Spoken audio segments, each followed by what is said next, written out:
Chad corrects me. It's morning, right, gentlemen?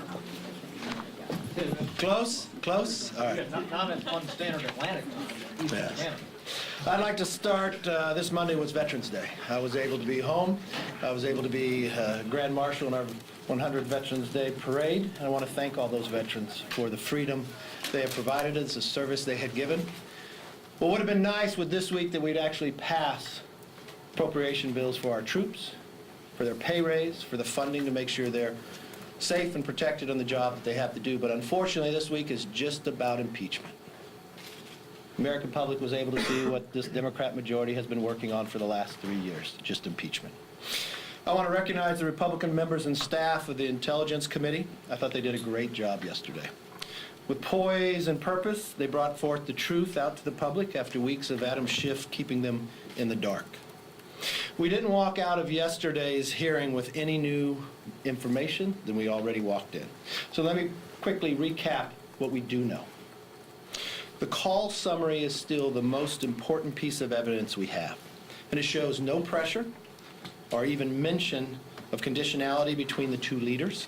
The Ukrainians did not know that security assistance was under review until over a month after the call. The full assistance was provided and no investigation was opened. We did hear from the witnesses was that they had never spoken to President Trump.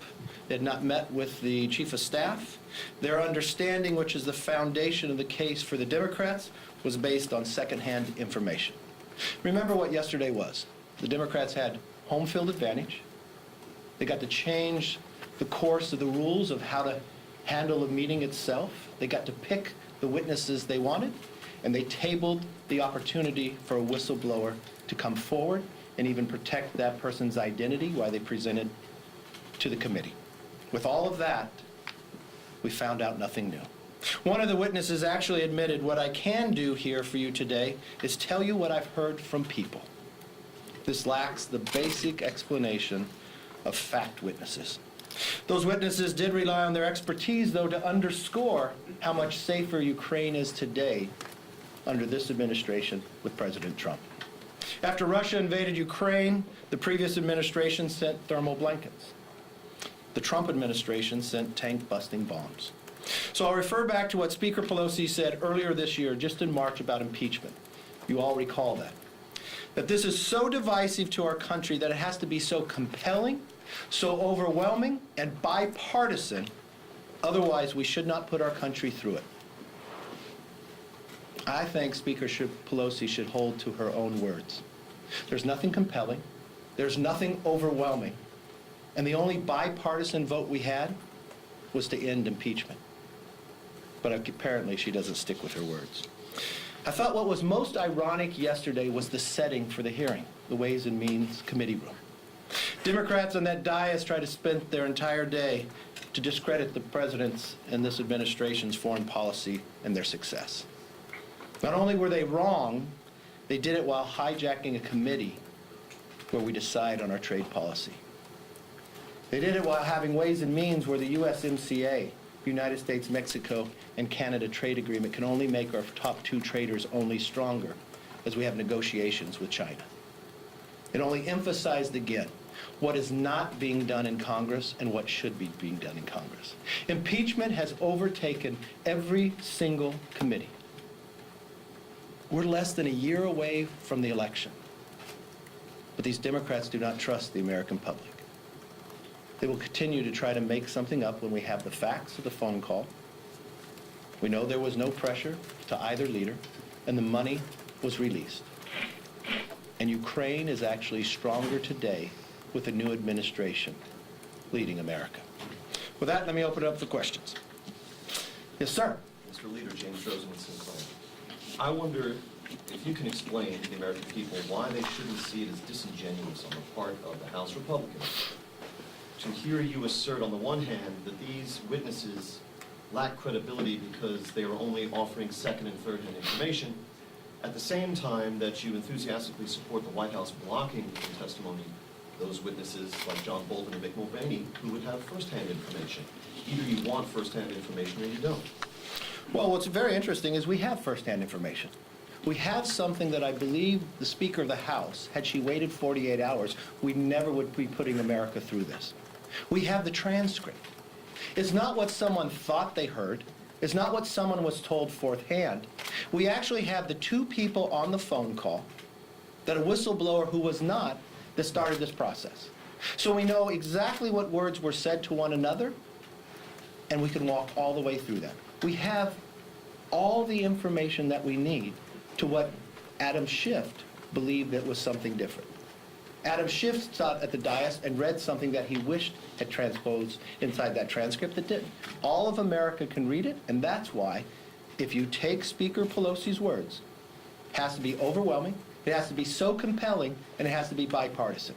She doesn't meet one of her three criterias to move forward. But just to be clear, in the setting in which the Republicans now find themselves, which is an impeachment proceeding, you are against hearing from witnesses who have firsthand knowledge of the president's thoughts and sentiments? I'm not averse to hearing from any witness. I wish, from the standpoint, if we go back to this moment, if we go back to the moment when Adam Schiff first came forward, that he was so concerned that the administration was going to withhold a whistleblower from presenting to Congress, that's what he was fighting for. The only reason why Adam Schiff is now stopping and moving to table that motion is because we found out that Adam Schiff and his staff met with the whistleblower. Adam Schiff and his staff met with this whistleblower before this whistleblower had an attorney, before this whistleblower went to the Inspector General. He's the only person in staff who knows what the whistleblower has said.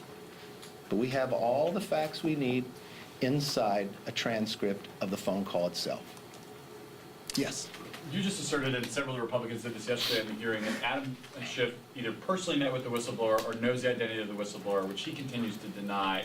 Can you just say it plainly? Do you think he's lying? Yes. You say that this should be And I don't think focused- it's the first time he's lied to us either.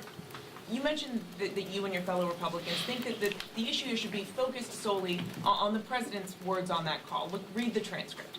And yet you have this growing number of State Department officials, career public servants, who say that what they saw was highly irregular, even crazy. Are they all wrong? You know, yesterday, Congressman John Radcliffe left a question to these two witnesses who have never met the president, were not on the phone call, has not talked to the chief of staff, and asked them, what do you see impeachable? Is there one impeachable item in there? They could not answer one. Remember what we're discussing here.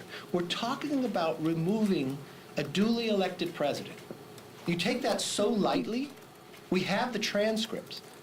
You know, Alexander Hamilton warned us that this day may come, that a person may have the majority within sight of Congress to use impeachment for their own personal political gains. We've watched how many times they've tried this in the last 3 years and failed. And now we watch Adam Schiff one more time leading the charge. You say not impeachable, but is any of it inappropriate to you? It is not. Are we having a hearing about inappropriate? Are we having an impeachment inquiry? It goes to the core of the fabric of democracy. Do you take it that lightly that you just have the U.S. Congress vote about an impeachment inquiry and then change the rules of the House where you don't have due process? You move it out of the Judiciary Committee to the Intel Committee and make it an impeachment committee. You have secret meetings inside the basement of the Capitol. You have not released all the transcripts. You audition who you want to bring forward, and we just watched the two witnesses that they wanted to pick. You deny the minority to bring witnesses forward. You deny the president, who you're moving to impeach, to have an attorney in the room to cross-examine, the same respect that anybody else that moved for impeachment had before. So yes, the question is, nothing is there as impeachable, and we should not be putting our country through this. We're less than a year away from an election. And the worst part of all of this, we just had Veterans Day. Next week, government funding stops. And we're not funding the troops. We're not giving them pay raise that we believe we should. We're in a negotiation with China, which is our number 3 trader. But our number 1 and number 2 traders are Mexico and Canada. We would only be stronger as a nation in our negotiations with China if we were past United States-Mexico-Canada agreement. But none of that is taking place. We're not spending this week talking about the funding that we need to go forward. No, no one's mentioned a word about that because everything's been taken over about impeachment. The same thing this majority has done for the last 3 years. And I leave you the question. Name me one thing this majority problem they have solved. And name me one thing that those witnesses said yesterday was impeachable. So why are we putting the country through this, and why aren't we working on the things that the American public expects us to do? Yes. You Republicans, the president, have been critical of some of the testimony yesterday. This is second-hand, third-hand. Next week, you're going to hear directly from Gordon Sondland, who President Trump put in this position, is certainly a supporter of the president and the contribution that he made to the inauguration fund. Would his testimony change your calculation on whether or not there was an impeachable offense if he corroborates what these other witnesses have said? And what have these other witnesses have said that rise to Yesterday we impeachment? heard that there was a phone call overheard between Sondland and the president where the president asked about investigations.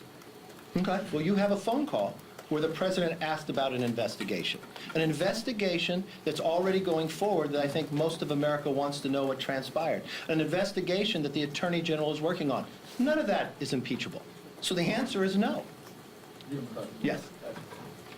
Walking out of the hearing yesterday, many Republicans thought the Democrats didn't lay love on the president. You say nothing is impeachable, so you learn nothing new.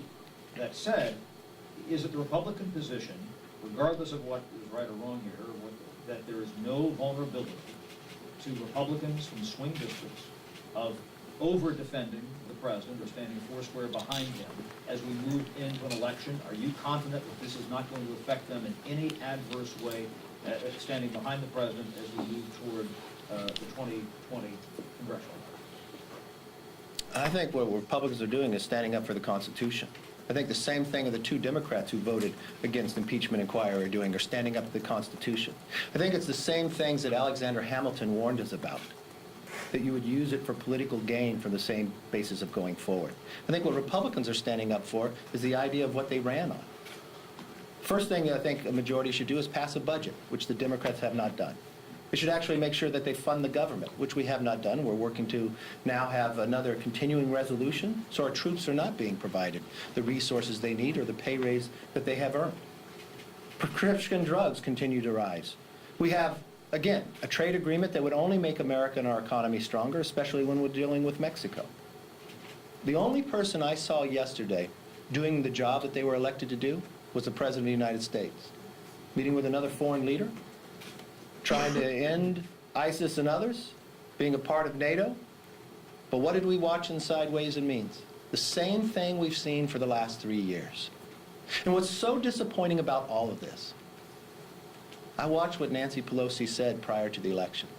She said they would be different, that they would govern different.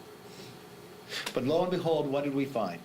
We found when they decided who to be chairman of the Judiciary Committee, they didn't pick an individual that said they would fight for the privacy of individuals on the internet.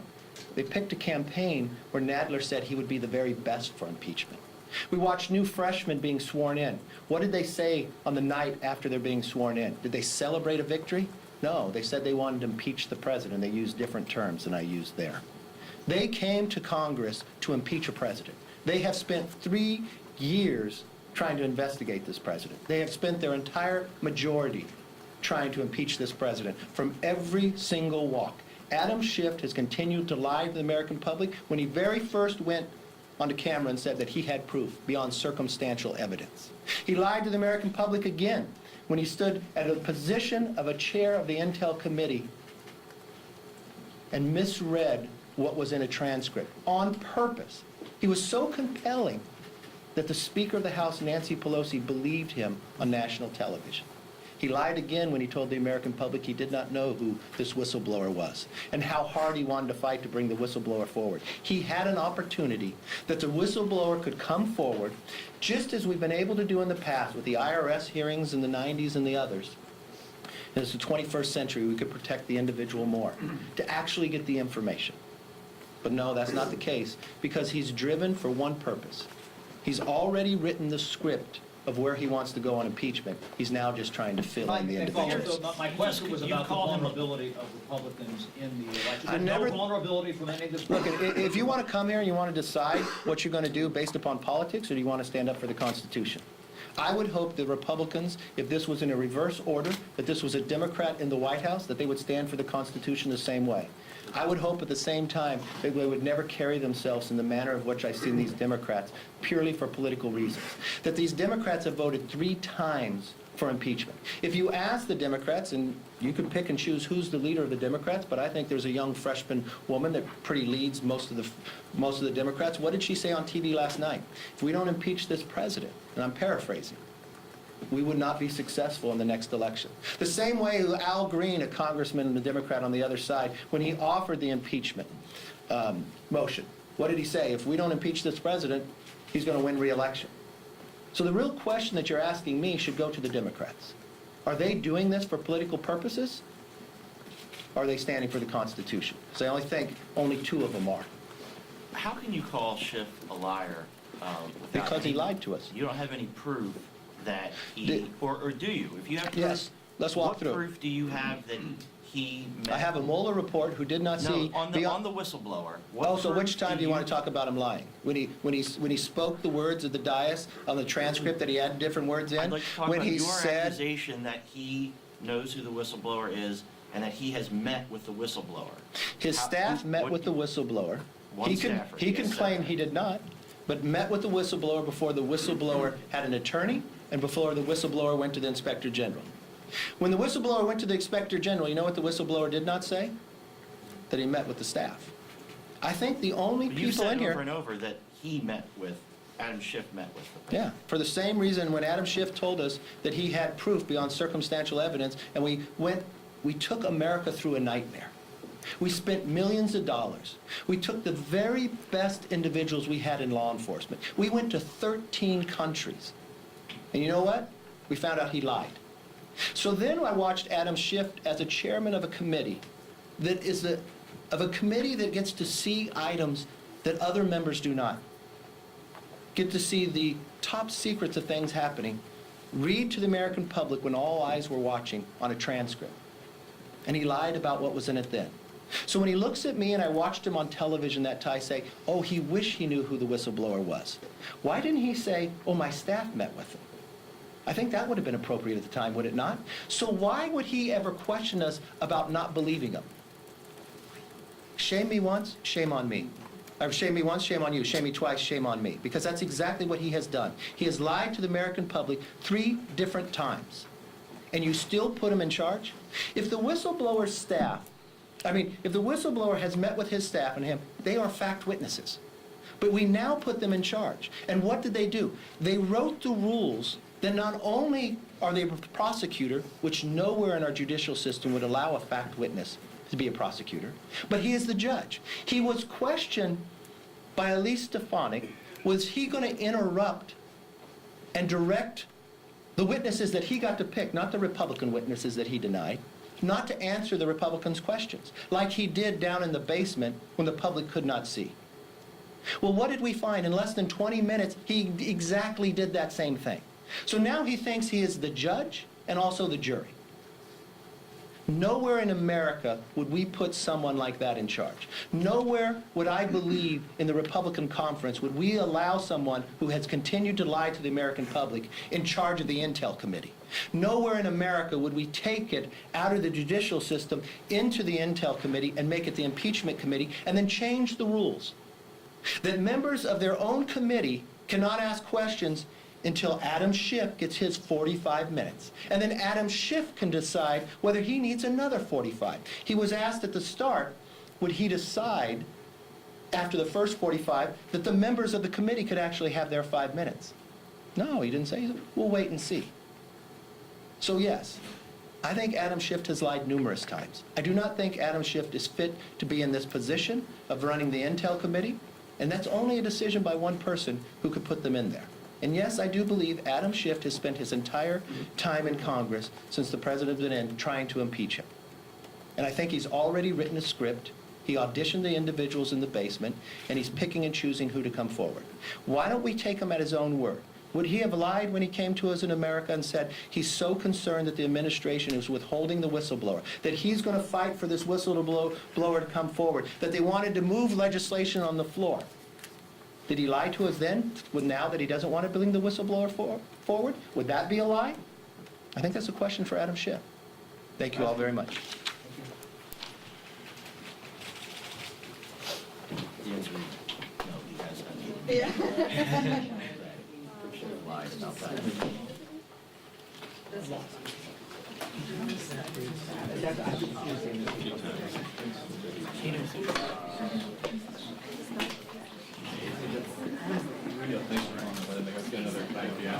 Always a shift.